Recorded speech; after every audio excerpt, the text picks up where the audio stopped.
My name is Olena, and if I'm honest, I never thought I would become the kind of woman people whisper about. I married Andrew for love, a quiet, steady, certain kind of love. He was the kind of man you're not afraid to grow old with, reliable, gentle, never loud with promises, but always firm in his actions. When he proposed, I cried from happiness because I truly believed it was forever. The first years were warm and close. We cooked dinners together, planned our future, and talked about having children. Over time, however, everything became predictable. Andrew worked a lot to build our life and our stability. He came home tired and often silent. I don't blame him. He was trying.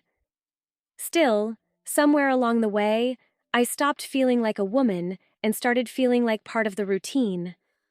His brother Maxim was completely different. They were nothing alike. Maxim was intense, confident, with a half smile that made you feel seen.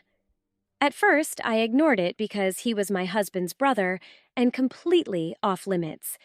Yet I noticed the way he looked at me, and I noticed how alive I felt under that look. It started with small things: jokes, longer conversations, touches that lingered a second too long. One evening, when Andrew was away on a business trip, Maxim came over to fix a leaking faucet. We ended up sitting in the kitchen drinking tea and talking about life. For the first time in a long while, I felt truly listened to.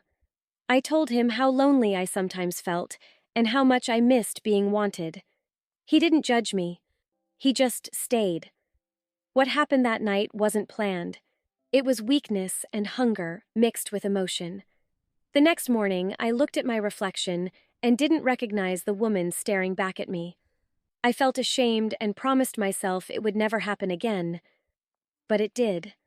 I began living a double life. During the day, I was a devoted wife. In stolen moments, I was a woman drowning in forbidden desire. Every meeting with Maxime carried passion and crushing guilt. Every time Andrew kissed my forehead before bed, I felt something inside me crack. When the pregnancy test showed 2 lines, I was sitting on the bathroom floor, shaking. I knew immediately because the dates didn't lie. The baby was Maxim's. I told him first. His face went pale, and he stayed silent for a long time. Then he started talking about consequences, about how it would destroy Andrew and tear the family apart. There was fear in his voice, not determination or love. In that moment, I realized I was alone.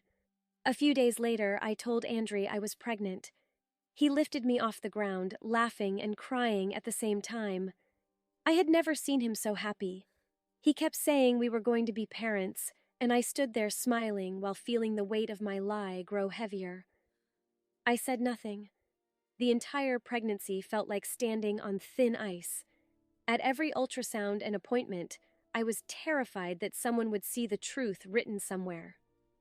Maxim slowly distanced himself and visited less, avoiding conversations about the baby. Meanwhile, Andrew became even more loving. He talked to my belly, made plans for the nursery, and imagined our child's future. When our son was born, Andrew held my hand while I screamed in pain. When he took the baby into his arms, he whispered that he was there for his son. I watched them and felt my heart split in two. Even then, I could see hints of Maxime in the baby's features, but Andrew saw only his child. We named him Mark. 5 years have passed, and Andrew is an incredible father. He takes Mark to preschool, teaches him to ride a bike, and reads bedtime stories every night. Mark adores him. When he runs into Andrew's arms yelling, "Dad," something inside me aches and softens at the same time. Maxim moved away, got married, and we barely speak now. On rare occasions when he sees Mark, I notice the look in his eyes, something between longing and regret. Yet he never steps forward or claims what is biologically his. Every day I live with this secret. Sometimes at night, when Andrew holds me and thanks me for our son, I feel the urge to confess everything and finally breathe. but I am terrified of breaking the man who trusts me completely and shattering the world my son knows, a world where his father is his hero. The hardest truth is that blood does not make a father. Love, presence, and choice do. And Andri chooses our son every single day. I do not justify what I did because I betrayed him and crossed a line that can never be uncrossed. Some days I convince myself that protecting their happiness is right, and other days I wonder if I am only protecting myself from the consequences. I don't know if I will ever tell him.